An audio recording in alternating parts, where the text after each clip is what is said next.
Good morning, everyone. Thank you for joining us for ICONversations. The ICON program is designed to celebrate our company's top producers.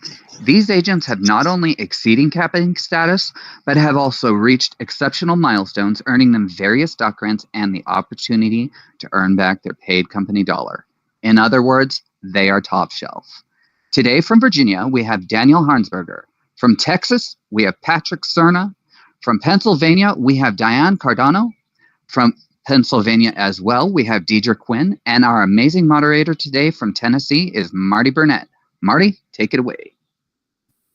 Hey there, everybody. I am coming to you from just north of Nashville, Tennessee. It is sunny and beautiful here, and it's Friday, so that's awesome, right? I'm going to tell you a little bit about myself, and then we're going to go down through the panel, and everybody will introduce themselves. Let us know where you're from. Tell us a little bit about your current market state, and a little bit about your business. So I run a small team here in Nashville.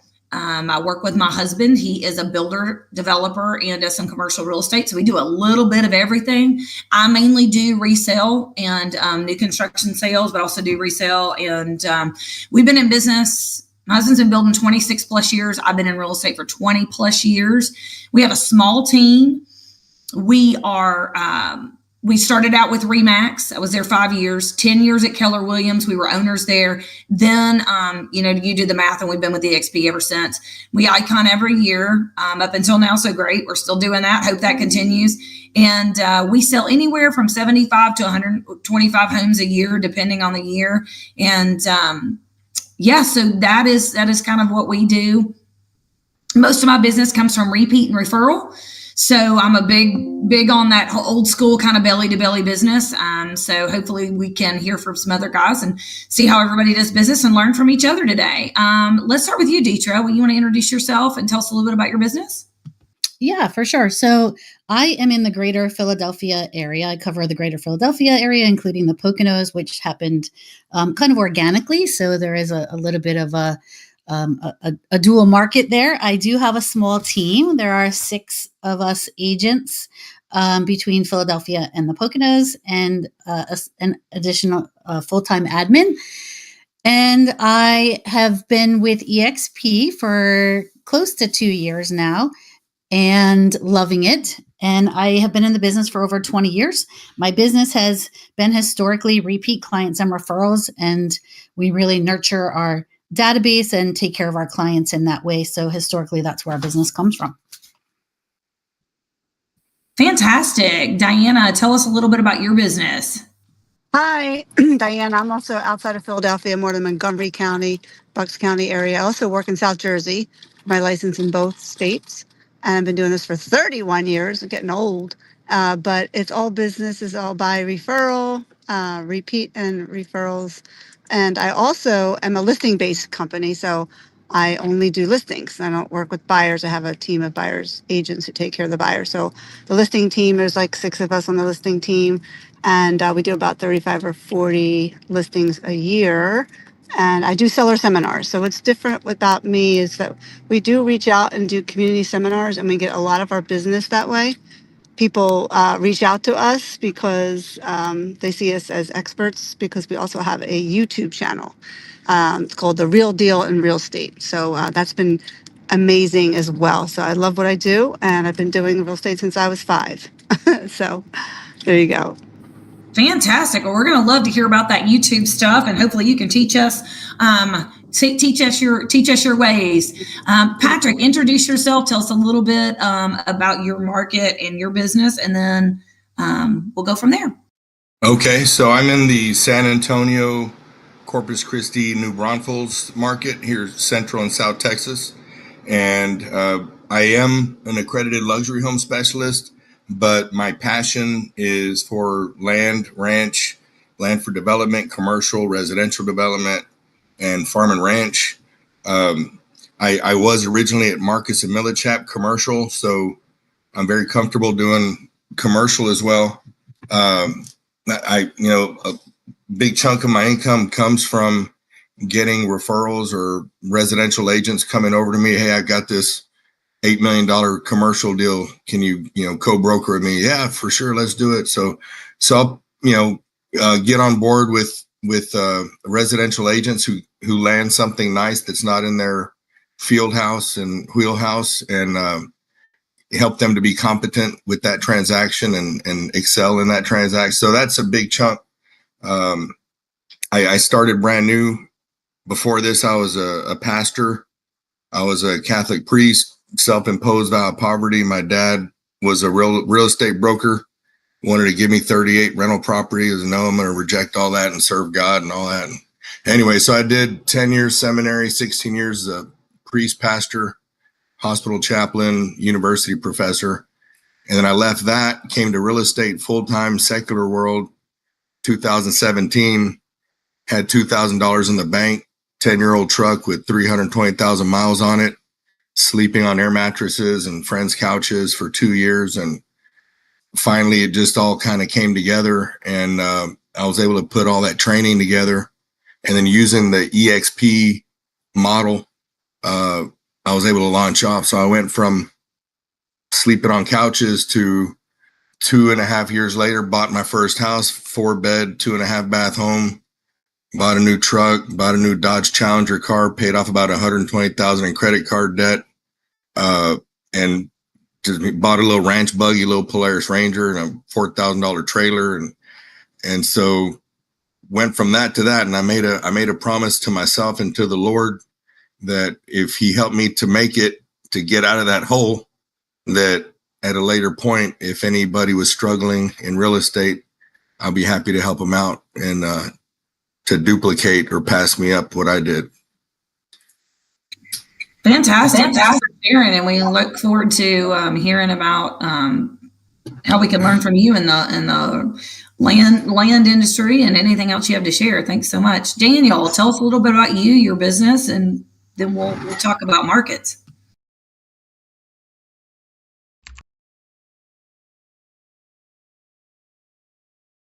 Okay, I think we're still waiting on Daniel. So let's circle back around and we'll talk a little bit about markets. I'm in the Nashville market. Our market was absolutely insane for years. We have started to level out significantly over the last year. Specifically, the last 3 months, we have really started to flip into more of a buyer's market. I thought the market was very level for a while. We're definitely shifting back towards a buyer's market. It's still not a full-blown buyer's market, but we're definitely shifting in that direction. Sellers are having a hard time realizing that the pricing adjustments that are needed, they're still seeing things in the pie in the sky. Our prices are still really high, but you have to have the house ready. You have to have it priced really well. Again, still prices are high, but you can't be, the last house sold for X, let's go 20K over that. Like that ship has sailed. So definitely an adjusting market. So I am very curious to see what you guys are doing in your markets and how you are adjusting to those changes. So Deetra, you wanted to share with us how your market's doing? Yeah. So, overall our market is strong. Philadelphia area tends to not have the high highs and the low lows as some areas do. And overall, we're strong. Now, we are becoming closer to we were very much a seller's market before. We would have 11 to 20 offers on certain properties, and people releasing inspections and really fierce competition. And we're not seeing that as much. However, we still do see multiple offers, perhaps just not as many.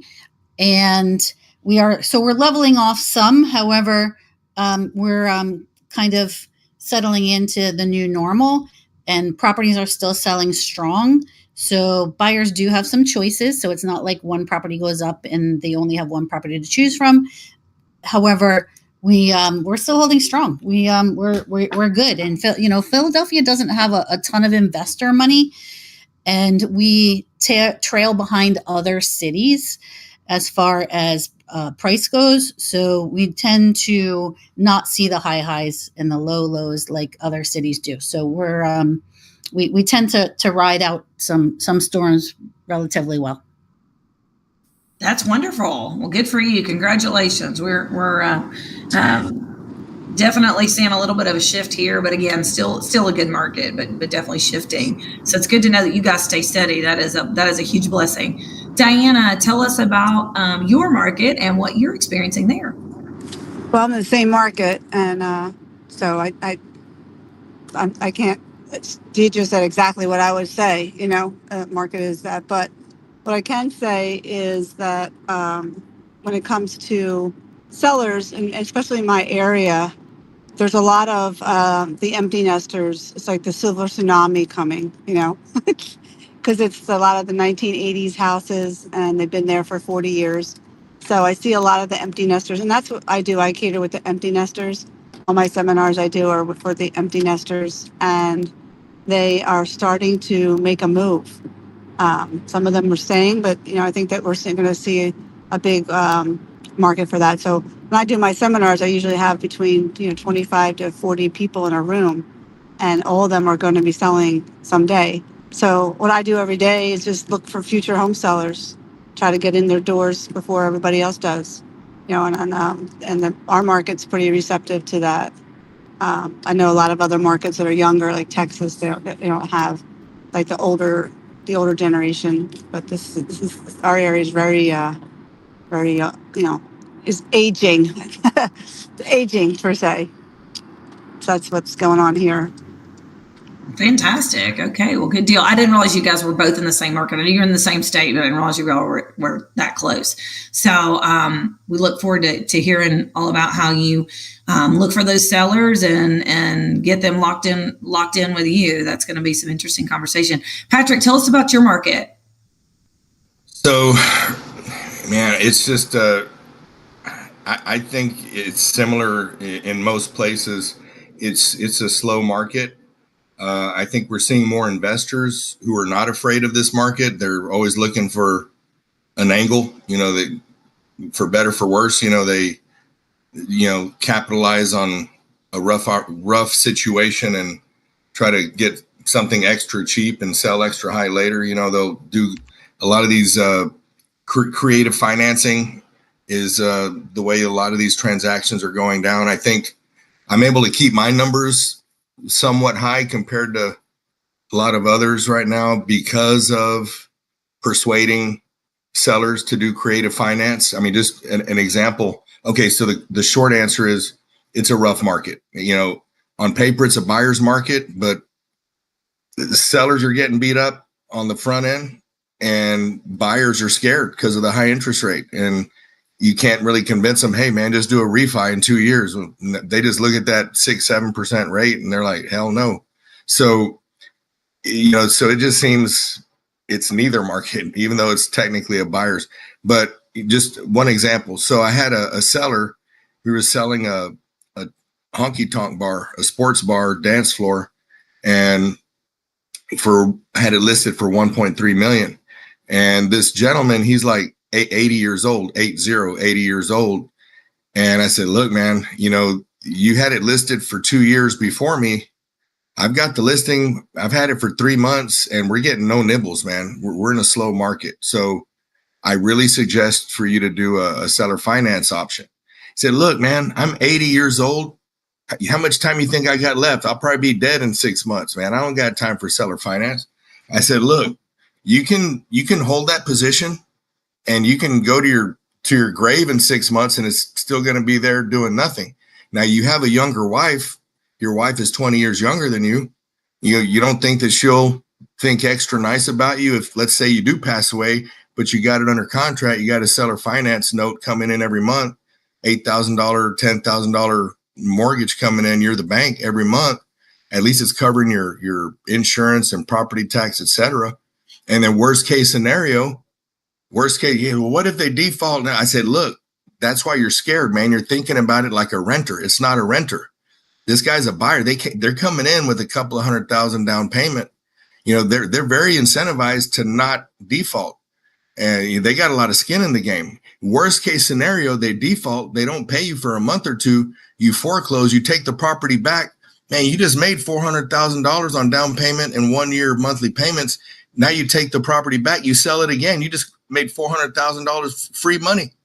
That's the worst case scenario. You get it back, man. Well, okay. So he agreed. We did a seller finance. Like most seller finance options, guess what? We got full price. 1.3 million. All our other offers, cash offers, commercial loan offers were 600,000, 700,000. Boom. 1.3 million, 2-year balloon. The buyer's going to do a refi in 2 years. He's not even dead. He's still alive. So his young wife is very happy with him. They're getting a monthly $9,000 a month payment. And in another year, they're gonna get the full paid in full, the final payoff. So that's an example of a very elderly man who had a bad medical prognosis. I'm gonna die in the next 6 months to 2 years. And I convinced him to do a seller fi with a 2-year balloon and got it under contract, full price. And the main thing you got to do with these sellers is paint the picture. Hey man, right now nothing's moving. At least with a seller finance, you're getting property tax paid, insurance paid. You're not hemorrhaging like before. You're going to be waiting anyway. Might as well get some money while you're waiting, and make them focus on you win on the front end. You get a higher for sell price. You win on the back end. You're getting a lot of money on interest that you wouldn't get otherwise. And then the worst case scenario, you foreclose. Boom, you got it back. Well, that's great. Thank you so much. That was good stuff. Hope everybody's taking notes there. I think Daniel finally got in. Daniel, are you here? Yeah, I'm here. Awesome. Introduce yourself. Tell us a little bit about your market, about you and your business. And then we've already shifted into what our markets are doing. So if you want to just roll all that into one, that'd be awesome. I can do that. Yeah, Daniel Harnsberger. I'm here in Richmond, Virginia. So the Central Virginia market. We're 2 hours south of DC, but right in the middle of Virginia, as the Central Virginia would indicate. 3-time icon. As far as our market goes, I believe it was Diane talking about how their market's really able to withstand shifts and thrive a little better. I think ours is much the same. We have more inventory now, but so things do tend to sit a little longer. You have more competition, obviously, but if you proactively price here, you can still create a bidding war or sell quickly. But there's, inventory's up about 20%. So buyers certainly have more choices. It's probably the most favorable market for buyers since just before COVID. Fantastic. Okay, that sounds great. So let me see. We're going to move into Deidre. You sent me quite a few of really good topics here too. I know everybody's talking about market. You guys seem to have a pretty steady market. Our market has shifted a little bit, and we're kind of going back to basics as far as marketing and that sort of thing. Let's talk about lead gen, because when the markets are a little bit slower, and which you always want to hold listings. Listings are key, because that's where buyers come from and all those sorts of things. So I know you are repeat and referral. I am as well. I'm a belly to belly kind of business kind of person. I've got repeat and referral. I work my database, and depend on my past clients for business. Talk a little bit about what you do to generate new business, but also stay in touch. I know you've got several things on your list here about that you guys do as far as staying in touch with your database and your lead gen. So just share with us some of the high points of some of the things that you do. Yeah. So we have been a database business for a very long time. And I was that teenager back in the day that loved being on the telephone with the long cord kind of going down the hallway. And I really enjoy calling my clients and keeping in touch with them. So we really do follow a system. And in the fall of every year, we create our system and how we're going to keep in touch with our people. And we touch our people anywhere from 36 to 40 times a year in different ways, right? So we will send out mailers. We send out Thanksgiving cards that I handwrite all of the Thanksgiving cards, and the team actually handwrites to their personal database as well.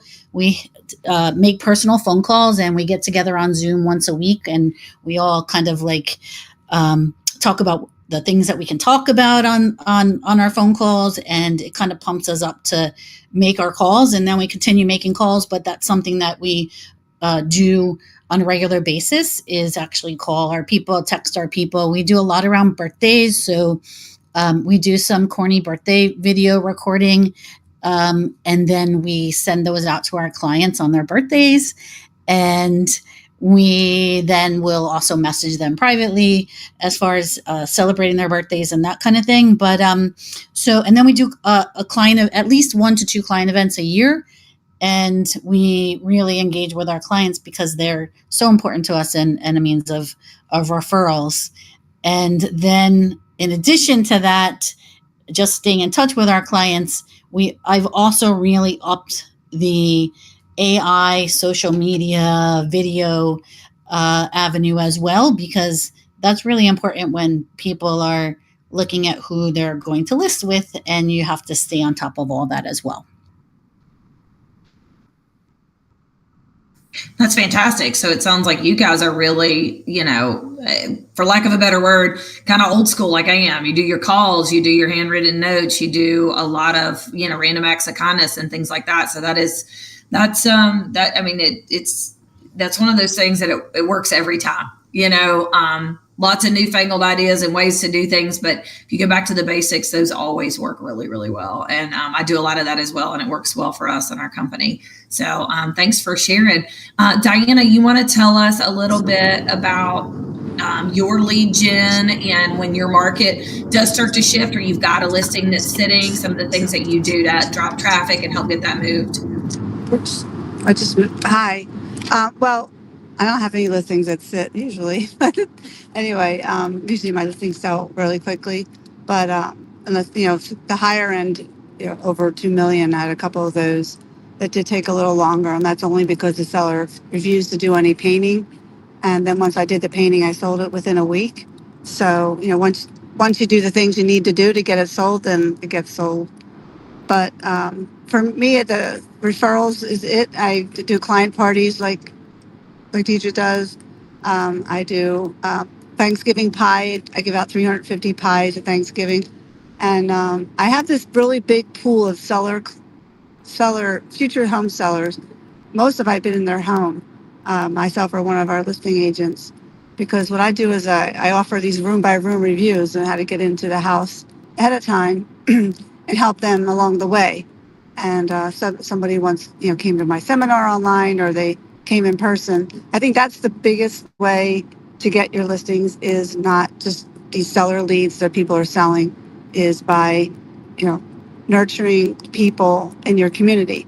So you can tell people, oh, I'm in your community this week, doing room by room reviews. I'll stop by, and it's free. It's free. 30 minutes, give you some ideas of what you could do when it's time for you to sell your home. And people never say no to free, And you can market around the listings that you have in the neighborhood and offer it to all the neighbors. And that's how you just get into people's houses, and then they remember you and you stay in touch with them. So that's how I work on the future home sellers. That's really key. And then the other way is with the YouTube channel. I decided to do a YouTube channel for my clients, for a place for them to tell their friends and family about us. And instead of them saying, oh, they're great, I said, well, just tell them to go to my channel. Let the YouTube channel do the talking, not you, because they usually, aren't as good as that as we can be. So they go onto the YouTube channel, and people just say, oh my God, I feel like the friend call me, and I feel like you're like in my head all the time with your videos, and you keep educating them. I think when you educate people, they remember you. So I think that's the key thing for us, is staying in front, inviting our clients to the community as well. But the client parties, I think, are the biggest thing. And then taking care of your top 150, take your best 150 clients and really, really take care of them, like super duper take care of them. Know their kids' names, know where they work, know everything. Just really be in their space. And that's where 20%, 80% of your business will come from your top 150. So that's kind of was my rule of thumb. Keep it simple. Everyone tries to buy these leads anymore. I think people just need to stop buying leads, and it's like, connect with the people that you're with. Connection is was my word for 2025, is really connect, and it's really been paying off. Well, that sounds fantastic. The room, what did you call it? The room by room review. So room by room review. Okay, yeah, that sounds cool. Yeah, that sounds really neat. So, tell us how you market that room by room review. Is this off your YouTube channel, or are you marketing that on social media? Like, how do you get people to engage and schedule that? Well, how are you spending that? Everybody who owns a home is a future home seller. So if you know when they're around, they're going to be moving, or you can market the people around the listings that you have. Because that's what you do. And this is not a get rich quick thing. This is 6 months to 2 years in advance. That you get people when they're 6 months to 2 years in advance. A year in advance is perfect, because then you work with them throughout the whole year. They understand that this is a longer process. If you educate them that not to just call and look somebody up in the phone book or go on to findanagent.com, like really find somebody that's an expert. And I talk about that in my book. I wrote 2 books, one, The Home Selling Sharks, and where I really talk about things that can affect value. So any little piece of literature to give out and leave with them is good, but the room by room is where you go through each room and you determine what things they could do and make a list, and then you get estimates for those things. And once you get the estimates, then you can decide if the return on investment is there or not, and then give them their list, and then you keep up with them. Hey, here's my list of contractors. Let me get you on John's list. Get you with David, with our painter. Things like that. So the slow process. But I have 380 people in my seller pool from every year. Is like 20 or so come in, and they're ready to sell, and then I have my referrals. So it's just they're really like referral. Like, people who are on your list will refer you before they even do business with you. Once they can trust you. So first you're trying to get their attention, and then you get their time, and then you get their trust, and then you get the money. So it's a longer process, but it's worth it if you are in it for the long haul. Absolutely. I mean, we need business today. We need to business tomorrow. We need it a year from now. So that is really cool. I love the creativity behind that. Patrick, you have, a lot of creative ways of pushing and moving your properties when they're sitting and challenged, and talk a little bit about your lead gen and how you find your leads. I love the idea of the owner financing option that you spun for that guy and got him out of a negative, a negative situation and put him into a positive. That's awesome. So tell us about how you generate leads, and then also, when you have listings, it sounds like your market's a little slower. Just some of the ways that you get more traffic to those and get those sold ultimately. Okay, so basically, I'm gonna piggyback off of what she did. My predecessor just said about, stop blowing money on these lead gen sources. And I speak from experience. I learned the hard way. My first 2 years that I was telling y'all, I totally blew $120,000 of my retirement, all of my retirement money. I blew it on Zillow leads and Realtor.com leads, because I went in blind. I didn't really have good coaching on how to do just basic, lead gen on my own, cold calling, door knocking, calling Red X, or paying $120 for Red X a month and going from that, or using dialers. I didn't know any of that. So I was paying, anywhere from $3,000 to $7,000 a month. And after 2 years, my CPA said, "Hey, man, you're closing a lot of deals, but you're just barely breaking even with your overhead on what you're paying these lead generation. And you're not even in the black on your fuel, on signs, lock boxes, all your other website and CRM." He said, "You're in the red, man. You got to either change careers, or you got to find a different way to get your new clients, your lead gen."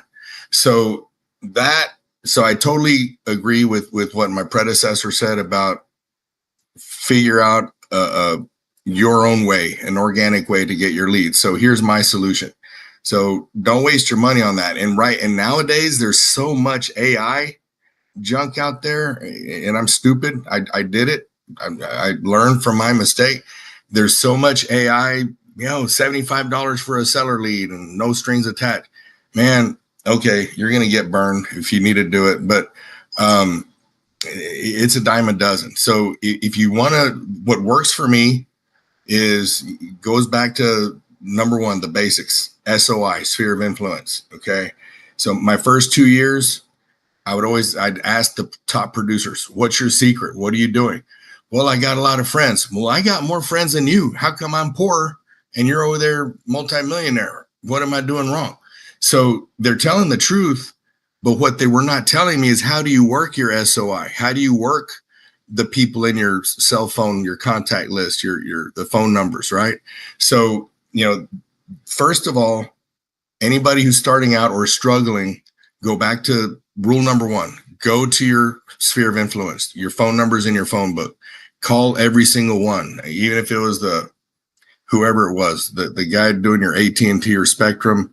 Call that guy. Say, hey, remember me? I sell real estate. Do you need to buy or sell a home? No. Anybody in your family need to buy or sell? No. How about from your church? They're going to get tired of you asking, you know what? My brother-in-law wants to sell his home. Okay, give me his number. All right. Okay, so just do that. It's basic. Okay, and it's so basic that people say, it's not going to work. Let me find something more expensive and more complicated. Trust me, you got it. If you do that, you'll score. So that's number one. Call your sphere of influence. Everything that she said about that 150 short list, that's true.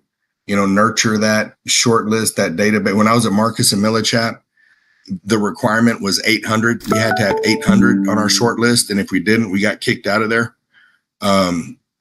Have your short list. Okay. They're going to generate 80% of your income for you. Another big thing that works for me and other top producers is what makes you unique? What makes you different? All right. So state of Texas, we got about 170,000 realtors, licensed realtors. What makes me different than the other 170,000? Okay. So you need to ask yourself, whatever state, whatever country you belong to, what makes you different than the other 50,000, 200,000 realtors in your state, in your market? Okay. So for me, something that I did that was different, nobody else did it, was I wanted to get on the map. How could I get on the radar? And that gets you more leads organically. I said, okay, well, man, I'm desperate. I got 6 months left before I got to go back to teaching college for $30,000 a year. What can I do to hurry up? So I did something. So I put it out there on social media, Facebook and Instagram. Anybody closes a deal with me, I'm going to cook a wild game dinner, fish that I caught, or I'll take you on a professionally guided hunting trip. I'll take you on a professionally guided fishing trip. And later at your new home that I helped you to buy, I'm going to cook a wild game dinner in your backyard. I'll bring a little ice chest with beer. And man, guess what? That got me a lot of attention. After 1 year of doing that, I couldn't do it anymore because I had too much business. I was the only guy in my market, about 15,000 realtors in San Antonio and surrounding, that was doing that. So I stood out. That made me different. So you need to figure out something for yourself. What makes you different? You like dogs, you like bees, you do bee honey collecting, you do crochet, you do crossword puzzles, whatever is your hobby, photography, drone. Find something that is your passion. Advertise yourself with that, making yourself unique in the public eye on social media, and somehow integrate that into your real estate. And you're going to see that it's going to attract more buyers and sellers to use you. And then make sure, do not commit the big mistake most realtors do. After you close the deal, don't just go chasing off that next buyer or seller. Nurture that client, because they're going to want to sell or buy again in 2 to 5 years. So don't just, don't forget about them. Keep them in that, what my predecessor lady said, keep them in your short list, your database, and send them that Christmas card, that birthday letter, or whatever. That'll get you the leads you need, and you don't waste money on Zillow or AI BS. Yeah, I love the theme today. It's like simplicity. Everybody going back to the basics, that belly to belly, talking to people, asking for, it's It's 100. You guys are 100% on it. I mean, more people you talk to, the more people you ask for leads, the more people you tell what you do to, and what your superpower is, and what makes you different from everybody else. And your business does grow, and I love that. Daniel, let's shift over to you.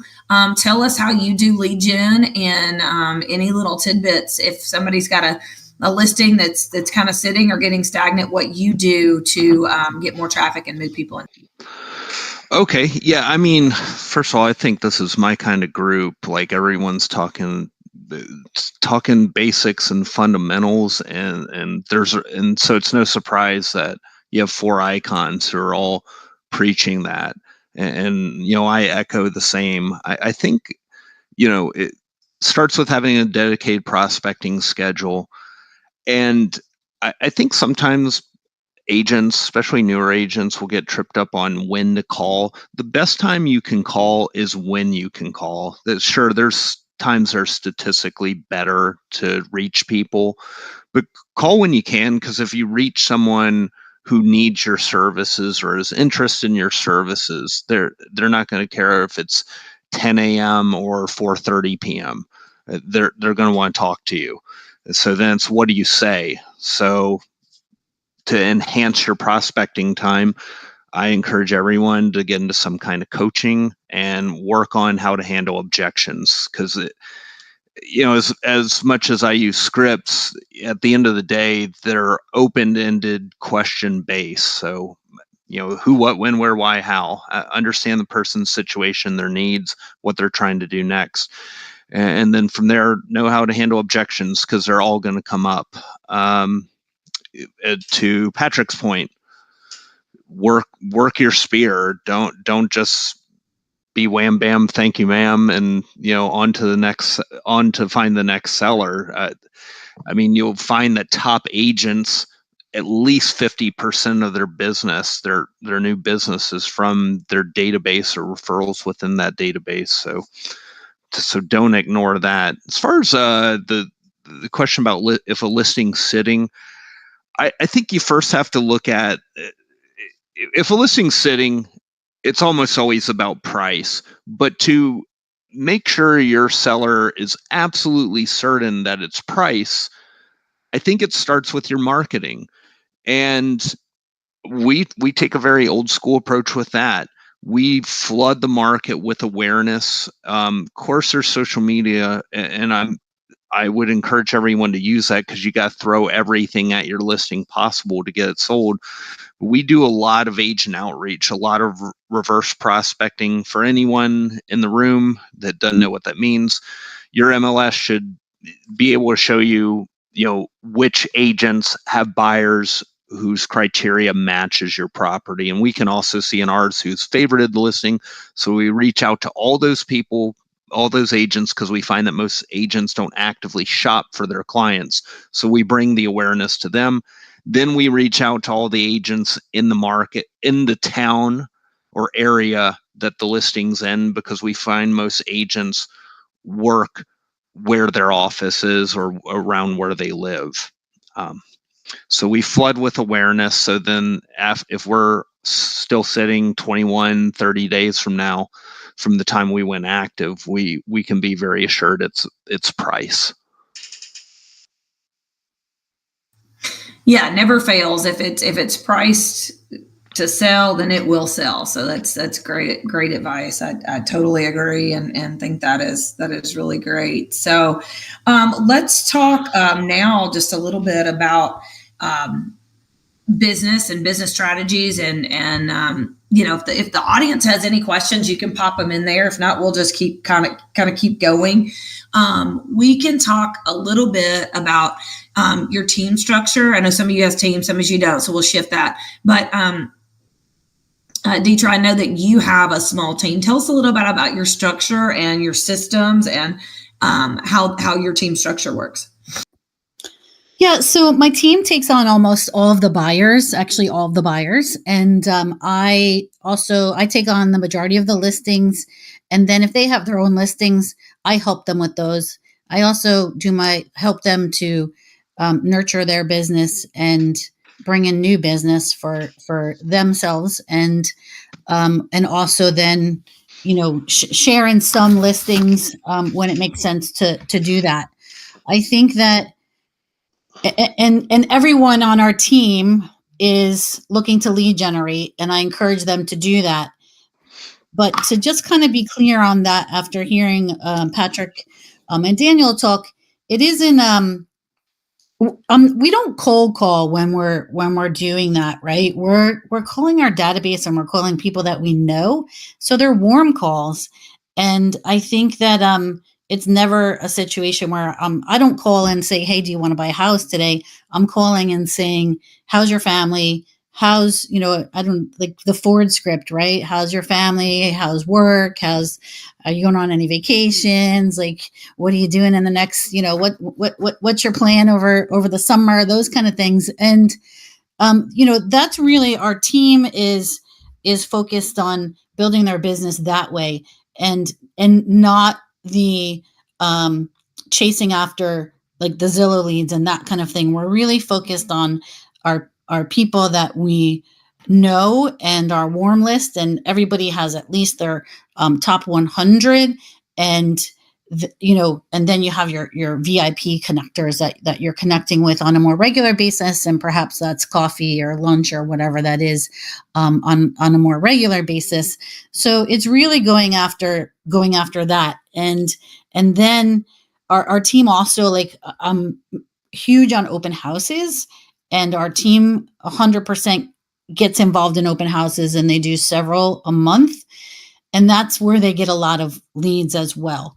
Now, when you do the open houses, there's a whole like system that we follow around that, but it's really like, for them, it's a lead generating system. For me, I can present it to sellers on how we market it and how we do those open houses. But right from beginning to end, I mean, we invite our database to the open houses. We call our people and invite them to open houses. We invite people that have been to previous open houses, and we invite the neighbor. So typically we'll do, a lot of times we'll do like a neighbor breakfast or a neighbor happy hour of some sort before we actually launch to the public, so that we have that opportunity to invite people.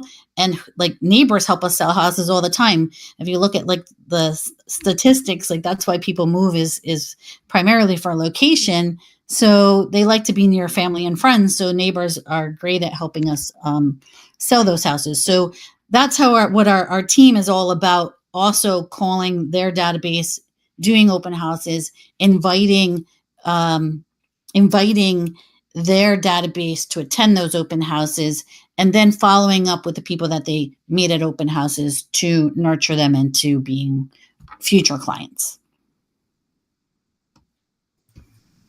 That's awesome. Okay. So, yeah, we have seen a big influx of open houses in our market as well. And I think the reason being is, obviously, we went through a time where there wasn't even time to host an open house.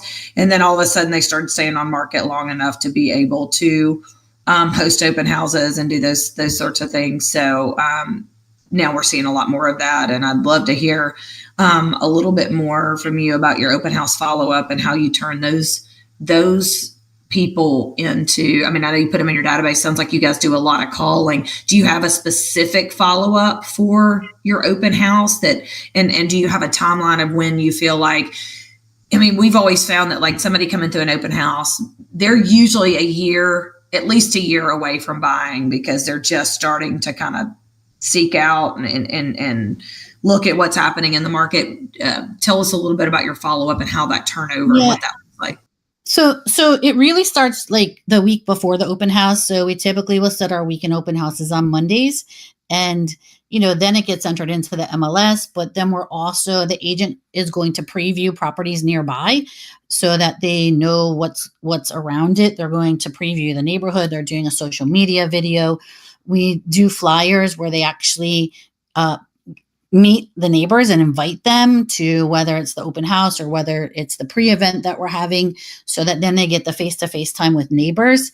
And what the agents are really looking to add people to their database. We're looking to promote the open house for our seller. So it's a win on both sides.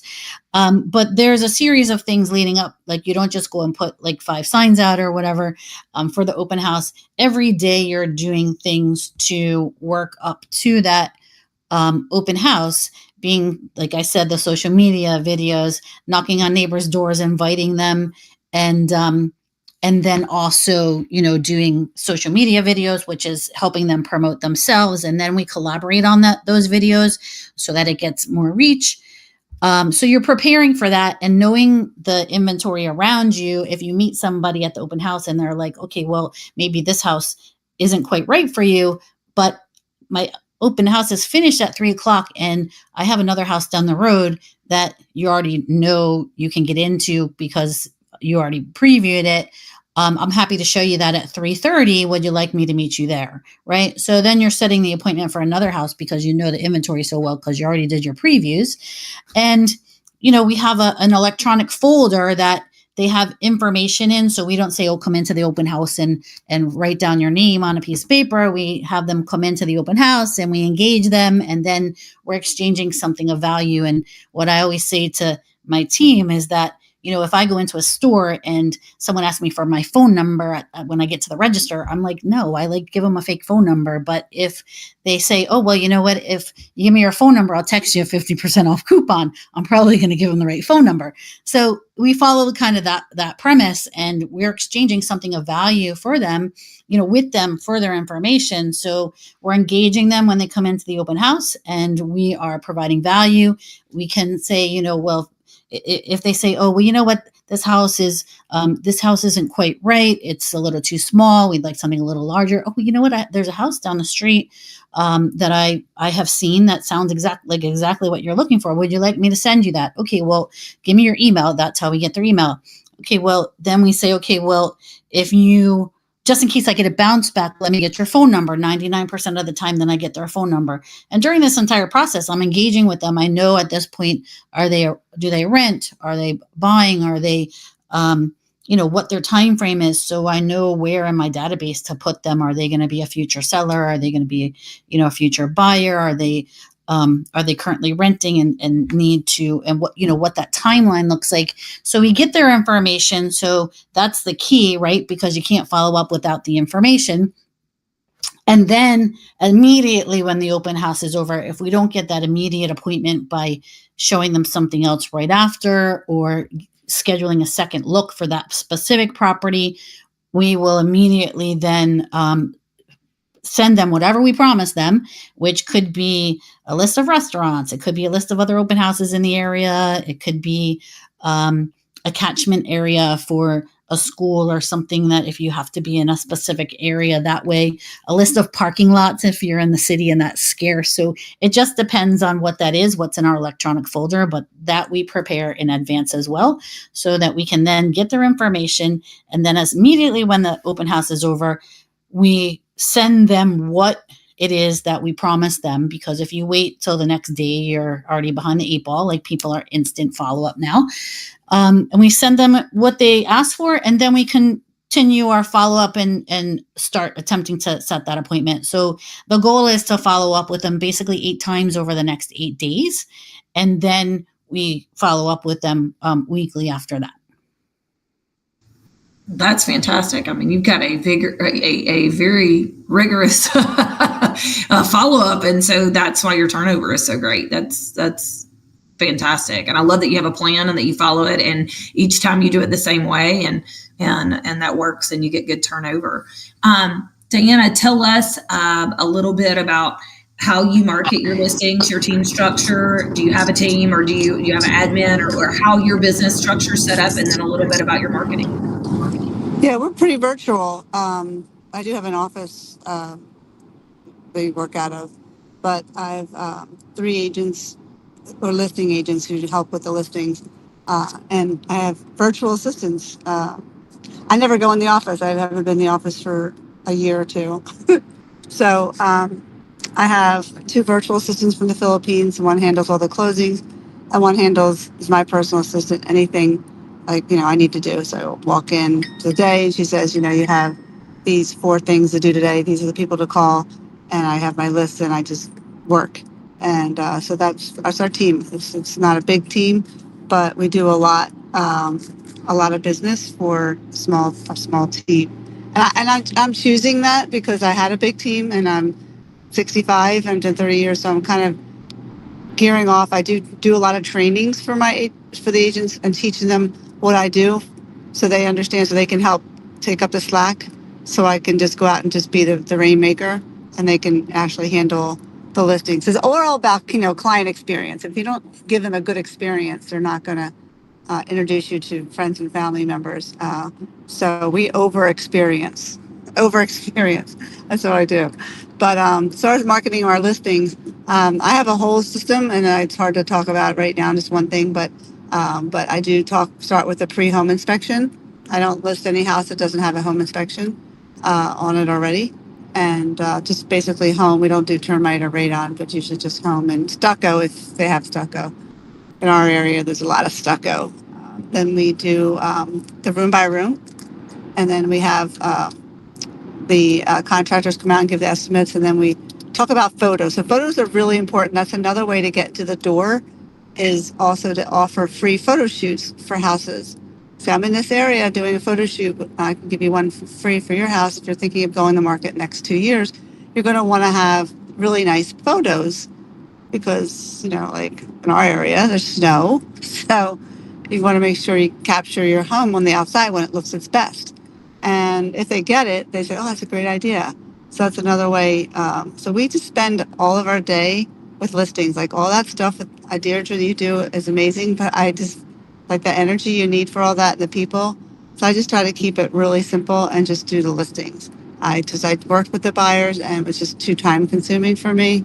So I just really want to focus on one thing. But I mean, she has it dialed in. Deirdre, you have that dialed in, man. That's amazing. But I have the listing side that I do dialed in. This is kind of what we do. But we do a coming soon period. We do the marketing. I use, Google ads and things like that for the listings. Coming soon. We do coming soon on steroids. We don't just put a sign out there. We do all kinds of things and ways of getting people interested in the houses. With postcards to the neighborhood, have some of the buyer agents will knock on the doors for us. Some of the agents in our office will go and knock on the doors, and they'll get some clients as well. We give them a referral fee if they do that.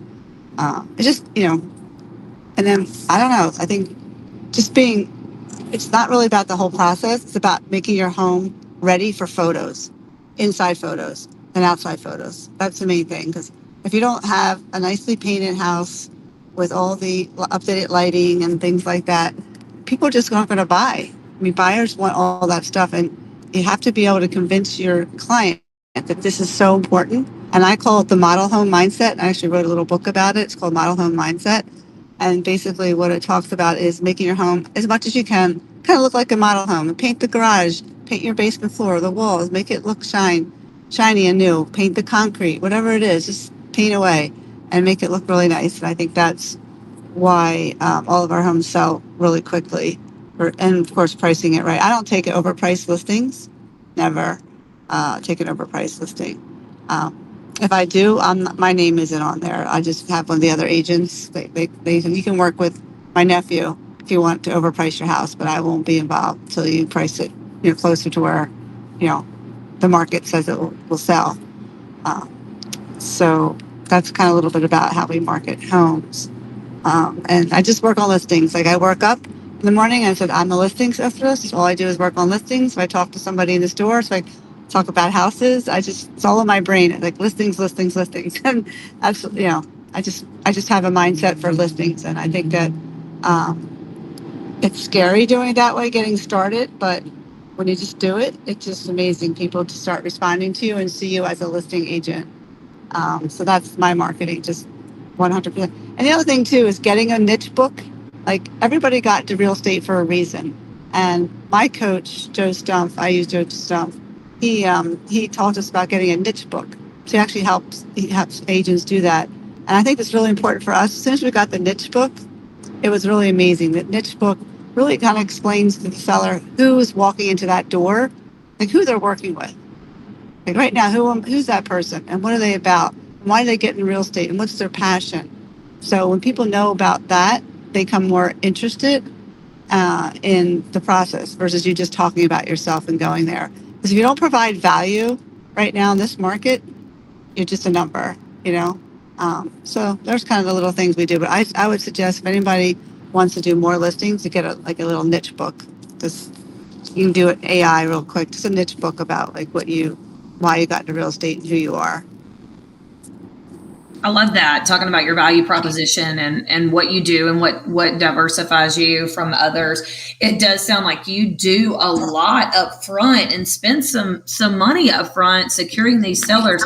Tell me how, when you go in and you do these room by rooms and you do these pre-photos, how do you make sure that those people come back to you? Do you get something signed, or are you just trusting that they're coming back? And yeah, no. Well, That's a good question. So I do have a really nice camera, but I also have the iPhone. But I say, listen, I can take pictures of the outside and capture them on my iPhone. And usually outside pictures aren't, your outside photographer will do a better job, but you can get some half decent pictures. It's just a way of getting the door. But I say, listen, I can have my professional photographer come out and do drone photos. Like, 'cause I do drone for every house. I don't care what you are, you're always getting a drone. Because I find that if people will click through 4 or 5 photos, they'll click through the rest. So don't show them the inside until like the 5th photo. So I just show the outside photos first. And I say, but then you'll have to just to list with me. Like, because usually we get the outside photos like right now, all summer we were getting photos for people for next spring. And that's what we sell. So when I call my client base, like last month we were calling, hey, is it time for your photo shoot? June, are your trees blooming now? Is your cherry tree blossoming? Every month we talk in the summertime, building people up to get their house ready on the outside. So we already know we have 25 listings for next year because everybody's already taken pictures already, because you have to train them to understand how important that is. And so you get them signing listing agreements now for next year? Yeah, it's a year contract. We tell them as soon as we actually list it, we'll redo it again and we'll do it. But we have a 30-day out. So after 30 days on the market, if they're not happy, and I don't think any of my listings have been on the market longer than 30 days, except for my like higher end ones that didn't want to do any painting. Like one or two didn't want to do anything. But my homes listed and sell within 2 days. Wow, you show about padding your database and making sure that your pipeline stays full. That is fantastic. Thanks for sharing all that with us. Sure, no problem. Patrick, talk a little bit about your business setup. I don't know if you have a team. Do you have an admin? Like, who backs you up in your business, and how's that set up? Man, that's my weakness right now. In my expansion, I'm still kind of a lone ranger, doing it kind of all by myself, and that's very self-defeating. Part of success is knowing how to delegate. And right now, I've been burned a couple of times, or 3 times. I hired somebody to be an executive assistant, and they were stealing my leads. They were stealing my clients. And anyway, after getting burned several times, I just say, you know what, I'm going to go solo and do all my transaction coordinator stuff, do everything myself, on my uploading, my SkySlope, my doing the listing, uploading photos. I do contract for my drone photos. Now, everybody knows the EXP model. So you got your rev share organization. So one way that I attract this is only one way, but it's my way. Okay. So the way that I attract agents to join under me is I say, look, and I'm not at all saying anything negative about anybody with a team. This is what I do. I just say, look, I do not have a team, but I run my rev share organization like a team. I want you to get your 80-20 split. And, I've got a very strong loyalty to everybody in my downline, my EXP downline. I'm going to help you out with leads. Anything that is too much on my plate, I'll give it to you. You just give me a little small, 20% referral feedback or whatever. If it's something small under 300,000, I just give it to them. If it's over 300, they can share a 25% or 20% referral fee to me. I'll any rookies or anybody wanting to expand from residential to farm, ranch, or commercial, hey, you can hang out with me every day, riding with me in my truck, hang out in my office, whatever.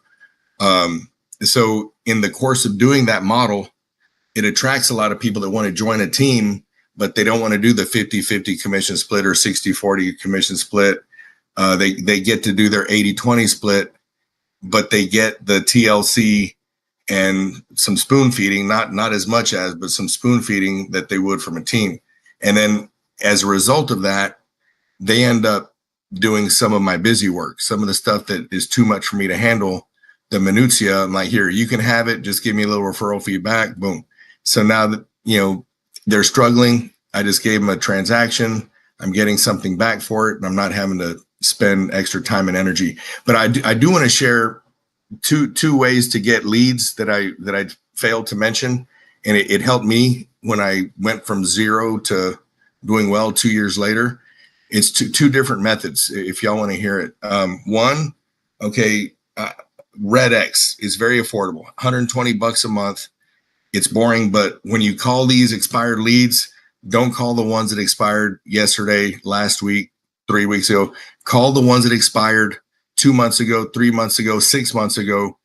Every 100 phone calls, 95, 96, they already relisted it, they sold it. But you're going to have 2 or 3, sometimes 4 out of 100. You know what? We had a realtor calling every single day for a month, and we haven't gotten any realtor phone calls in 2 months and 3 months. I'm glad you called. Man, you just got a listing. You got no competition. You're not dealing with an angry expired listing seller. Okay. So that's one trick to do, is do the Red X, but go back 2, 3, 4, 5 months. That's one trick. Another trick is for sell by owner. This is more of a process. It's more of a chess game. It's a long game. It's not a short checker game. Is you go on Zillow, you look at the for sale by owners, and in your market, you pull them up. Okay. You look up the address, go in the county appraisal district, find the information. What's the square footage of this home? Look at that little subdivision. What is the average price sold per square foot of homes in that area? You're going to go to that house later, and we all do a little bit of Academy Award faking it. All right. So you're going to do a little bit of Hollywood here, a little bit of pretend. So you're going to go to this house, you're going to park in front of their house, you're going to leave your car door open, you're going to make the visual that you're just passing by. You're going to knock on the door, you're going to have your little binder in your hand, you have your stapled sheets of paper, the CAD info, whatever, maybe a CMA surrounding properties. And you're going to knock on the door and say, hey, sorry to bug you. You're probably having dinner, but I'm a realtor. I just finished showing a bunch of houses in this zip code to some buyers from California. And we ran out of time, but they saw this for sale sign, for sale by owner. And I've got a little bit of information here. Do you mind if I take some pictures with my unofficial photos so I can share them with yeah, come on in. For sale by owners, they're very cynical. They see no value in a realtor. We're just a bunch of con artists. They don't like us, so they see no value in us, but they love their home. They have the best home in the planet. So, man, you compliment their home. You're taking pictures of their home. You spend 20, 30 minutes. You're talking to them, compliment them. You give them a CMA. Look, here's a CMA. Look, I'm not going to give you the listing. I'm not going to pay you. You bring me a buyer, I'll pay you for the buyer, but I'm not going to hey, I'm not asking you for the listing. I'm just trying to bring your house to one of my buyers. Okay. So you pretty much tell them, I don't want the listing. And then every week, once or twice a week, you're going to do a touch. Once or twice a week, you're going to do a touch, and you're going to email them. You're going to phone call them. You're going to give them a market report of that subdivision, of that zip code. You say, look, this is selling. This is selling. Yours is not selling. This is selling. Yours is not selling. After about 2 months, you say, how come mine's not selling? Well, it's a fact that for sale by owner has the lowest success rate of all of the methods to sell a house. But, we'll get there.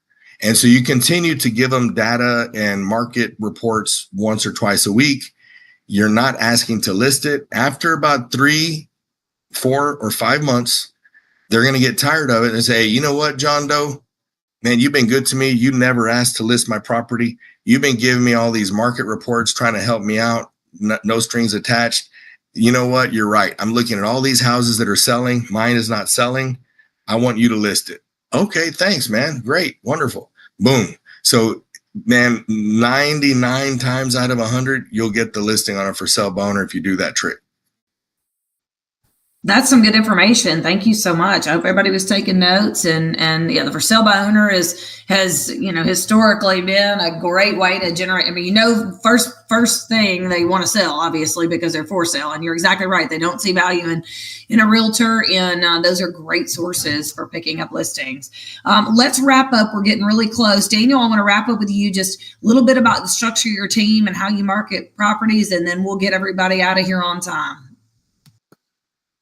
Yeah, so I think I covered how I mark, the active marketing that we do for properties. So just as far as my team goes, I've been working with a part-time assistant for a long time now, and starting Monday, I have a full-time person coming in. So, if you have someone coming in, make sure you have your processes down. To anyone in the audience there, make sure you have a training manual, so they can hit the ground running.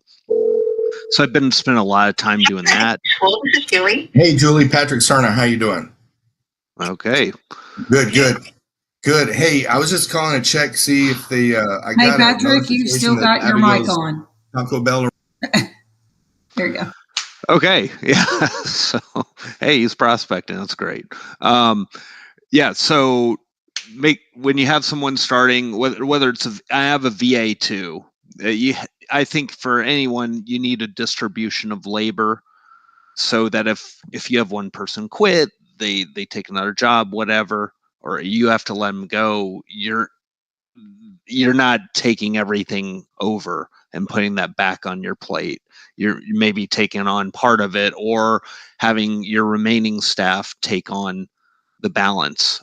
So yeah, have structure for your staff. But yeah, I've got a full-time person starting. I'm looking forward to that, so I can focus more time on prospecting and appointments, and then I can also use her to do some better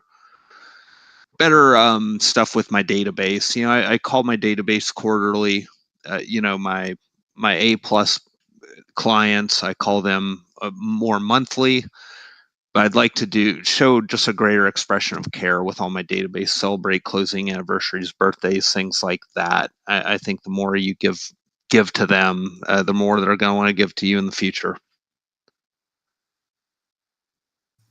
Absolutely. Well, congratulations on the new hire, and I hope that works out great. Hope everybody's gotten a little something out of this panel to take away today. We've had some rockstar agents on here sharing with you all kinds of different ways to be successful. So have a wonderful weekend.